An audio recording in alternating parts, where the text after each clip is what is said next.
자, 오늘은 시편 18편, 우리 다시 사랑하고 살아가는 힘에 대해 함께 말씀 나누도록 하겠습니다.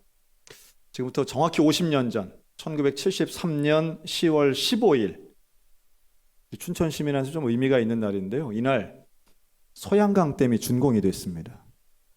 당시에 정부에서는 3대 국책 사업을 했는데요. 경부고속도로가 70년도에 준공됐고요. 또 지하철 1호선이 1974년에 완공이 됐습니다. 그래서 지하철과 경부고속도로 다 필요한 시설들이죠. 국내에서 1등이라면 소양강댐은 제가 어릴 때도 공부했던 기억이 나는데 동양 최대 다목적 댐으로 광고했습니다. 그렇죠? 물론 댐에 대해서 이해가 다르신 분들도 분명히 계실 거예요. 그러나 지난 50년간 이 지역을 지키고 또 치수 사업에 결정적인 역할을 한 것만큼 분명합니다. 그런데 그때에 어린 저에게도 마찬가지고 아마 그때 당시 동양 최대라고 하는 단어는 사실 좀 이례적인 말입니다. 당시에서는 이 소양강댐은 세계에서 4번째 큰 댐이었거든요. 세계 최대가 더 큰 단어긴 한데 동양 최대라고 하는 말은 우리 가슴을 좀 웅장하게 했던 것 같아요. 아, 우리도 할 수 있구나. 우리도 뭔가 크고 강력하고 대단한 일을 할 수 있는 나라구나 라고 생각하게 했던 지점에 소양강댐이 있었던 것 같습니다. 그 사람들에게는 좀 그런 게 근본적인 거죠. 강력한 것, 큰 것, 힘에 대한 선호도가 있습니다. 그래서 이 힘이 있고 강하고 대단한 것을 우린 다른 말로 한다면 대세라는 표현도 쓰는데요. 그래서 대세에 따라서 그 지역이나 시대에 따라 대세의 직업이나 대세의 권력 같은 것들이 있습니다.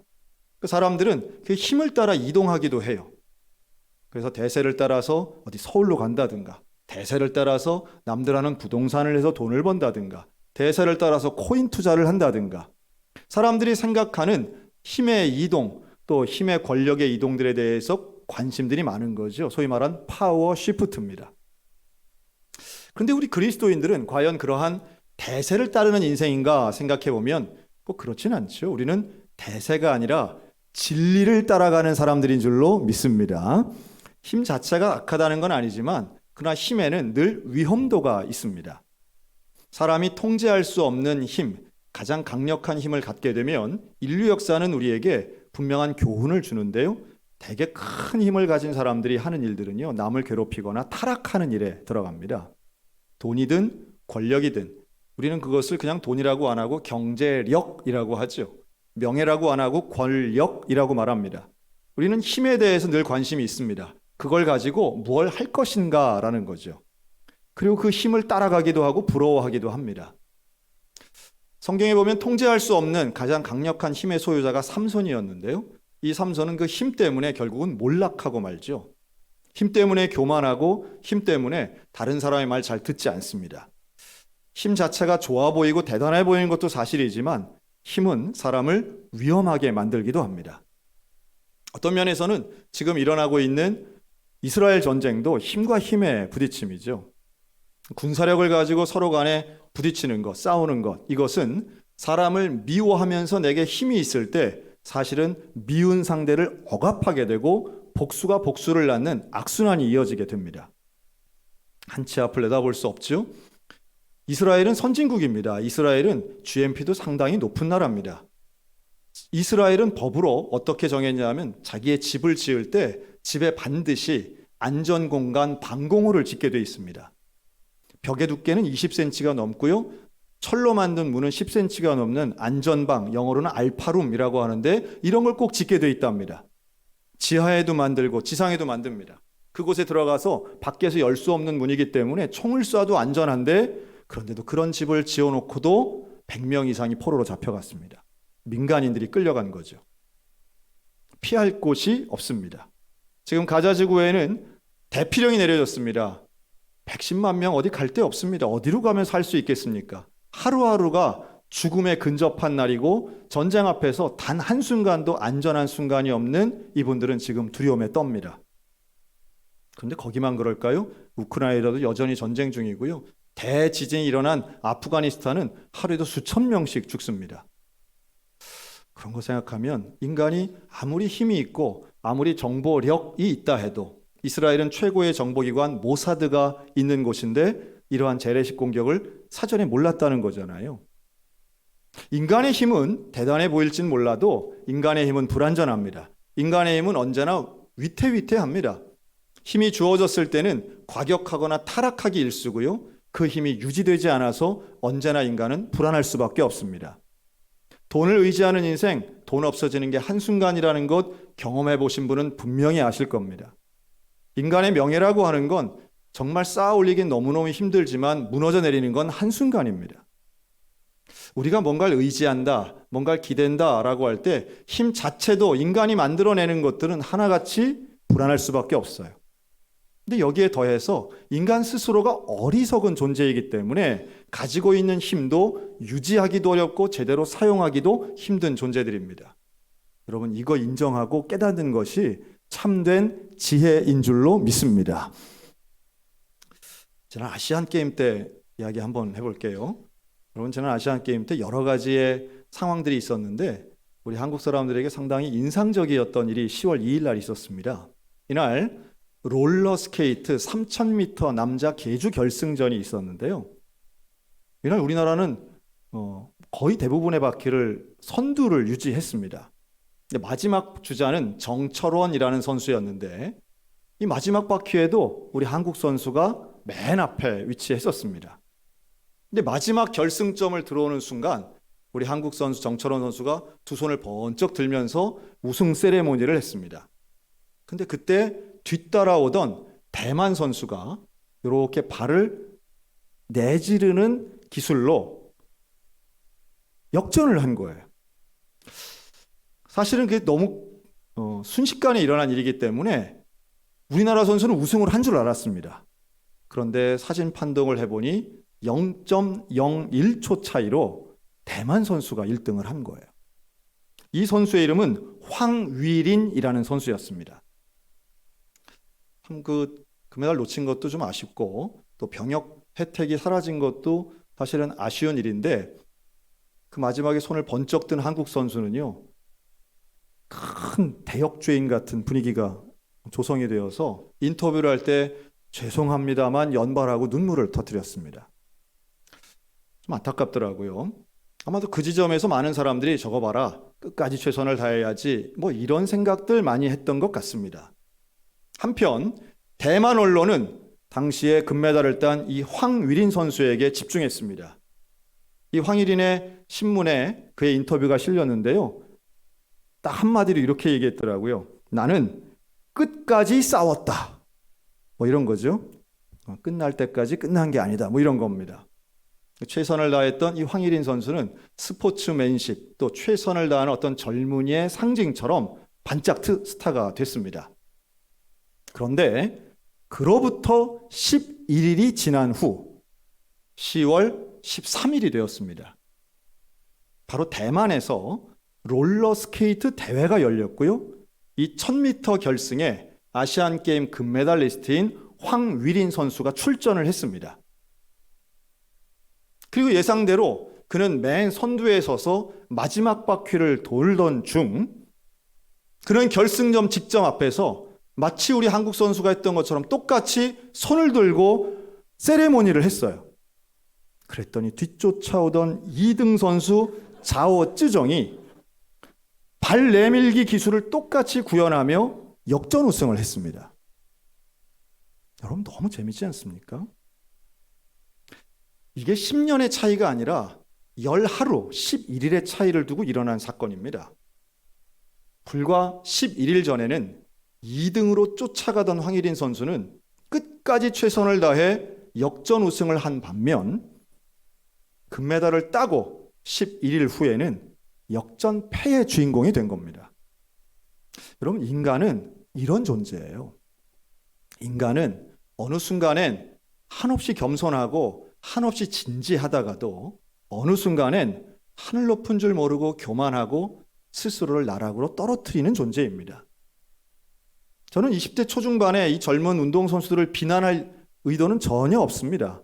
그저 극적인 드라마 같은 이 장면이 오늘 우리의 인생과 비슷하게 맞닿아 있다는 점에서 비유로 소개한 것뿐입니다.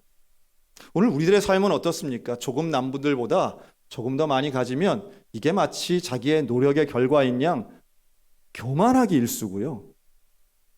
뭔가 손해를 본다 싶으면 참을 수 없는 분도로 남의 탓을 하기 일쑤입니다. 오늘 이 시편 18편에는 제목이 길게 나와요. 뭐라고 제목하느냐 하면 이 본문 위에 작은 글씨로 써 있는 겁니다. 18이라고 하는 숫자 옆에 써 있는데요.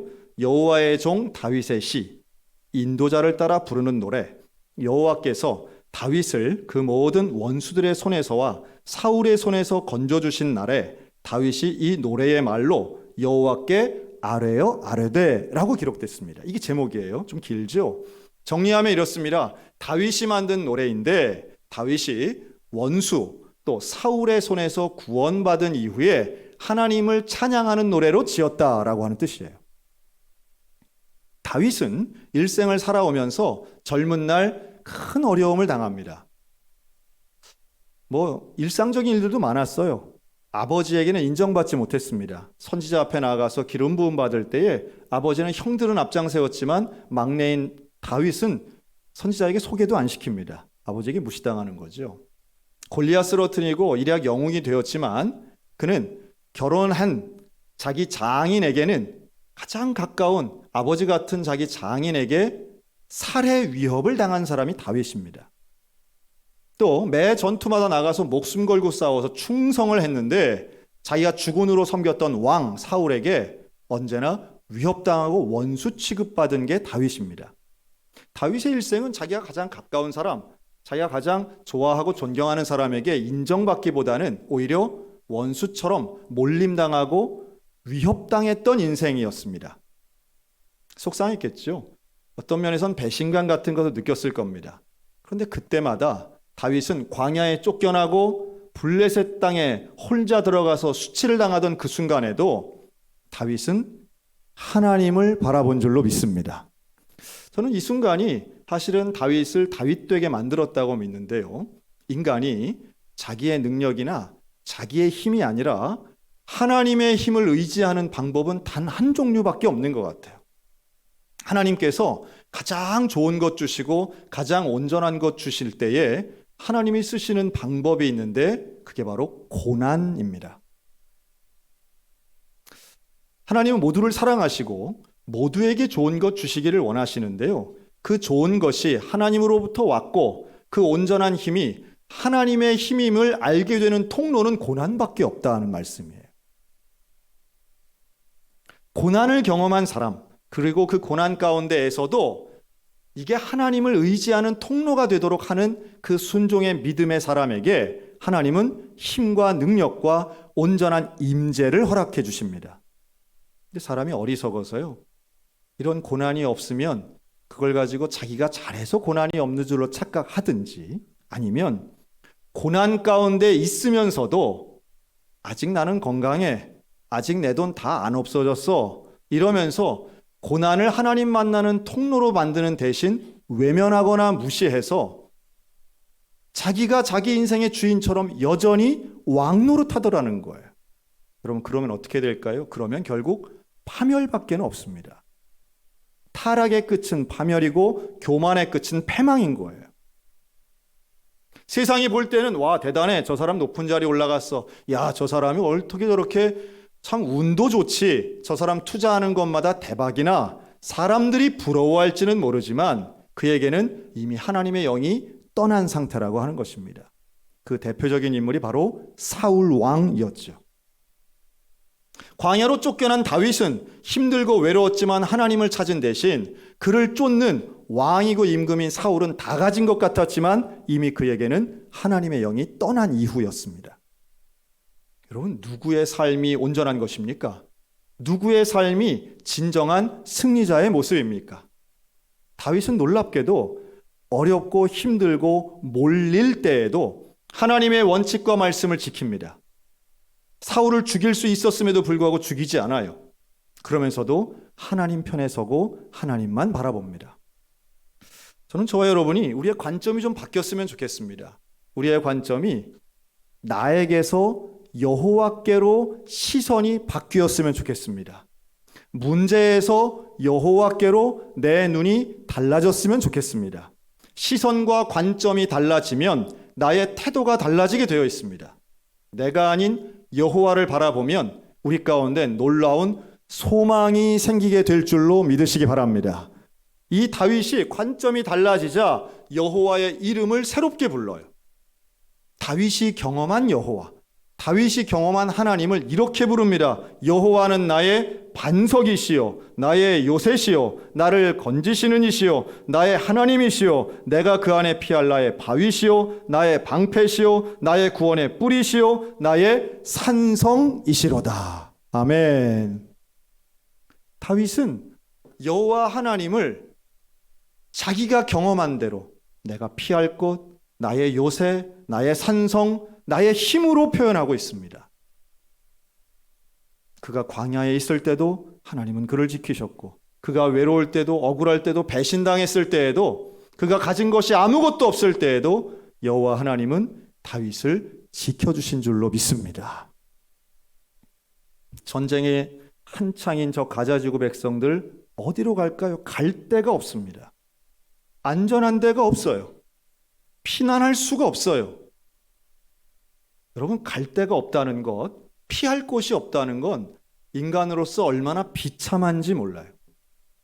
돈이 하나도 없는데 단돈 10만 원, 5만 원을 꿀 데가 아무 데도 없다. 여러분, 이런 거 경험하신 분들은요, 야, 인생이 정말 덧없구나. 인간관계가 정말 별거 아니구나. 내가 돈 있을 때는, 건강할 때는, 현직에 있을 때는 그렇게도 날 찾아오고 부탁하고 만나던 사람들이 돈 없어지고 직장 없어지고 직업 없어지니까 다 떠나고 나에겐 연락 한 통 없구나. 여러분, 이런 순간엔 정말 거할 곳이 없는 인생이 되는 건 순식간이라는 거예요. 그런데 지혜롭지 못한 어리석은 사람들은 내가 거처가 있으니까 그런 일이 안 생길 거라고 생각합니다. 내가 돈이 있으니까, 연금이 있으니까 나에게는 외로운 일, 비참한 일은 절대 생기지 않을 거야. 내가 잘 지키면 지켜질 거야 라고 생각한다는 거예요. 여러분, 전 전쟁터에 계시는 분들이 자기 개인이 잘못해서 지금 저 가운데 있을까요? 인간이 무슨 죄가 있겠습니까? 죄를 져서 지금 저런 상황에 놓여진 게 결코 아니에요. 우리의 인생은 내 뜻대로 되지 않을 때가 훨씬 많고요. 내 계획대로 안 될 때가 훨씬 많습니다. 그게 당연한 거예요. 그 당연한 것을 깨닫고 인정하는 것이 지혜의 시작입니다. 그렇다면 이 지혜를 가지고 내 뜻대로 안 되고 내 계획대로 안 될 때, 그렇다면 무엇을 의지할 것인가? 내 힘이 아니라, 내 능력이 아니라 온전한 힘 되시는, 세상의 창조 되시고 나의 구원자 되시는 여호와가 나의 힘이 될 때, 놀랍게도 다윗이 고백한 것처럼 여호와는 나의 산성이 되실 줄로 믿습니다. 나의 거처가 되실 줄로 믿습니다. 사람 의지하지 마시기 바라요. 나 자신을 의지하는 것이 아니라 여호와를 의지하는 것이 우리의 진짜 삶의 힘과 능력 될 줄로 믿습니다. 하나님이 나의 힘이 되십니다. 하나님이 나의 능력이 되십니다. 그것을 믿는 사람들이 하나님의 백성인 거예요.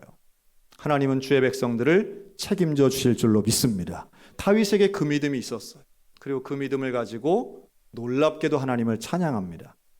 고난이 끝났더니 다윗은 찬양해요.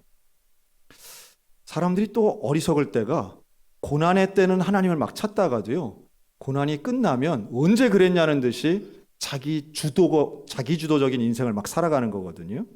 그러나 그렇지 않은 사람이 참 지혜로운 사람입니다.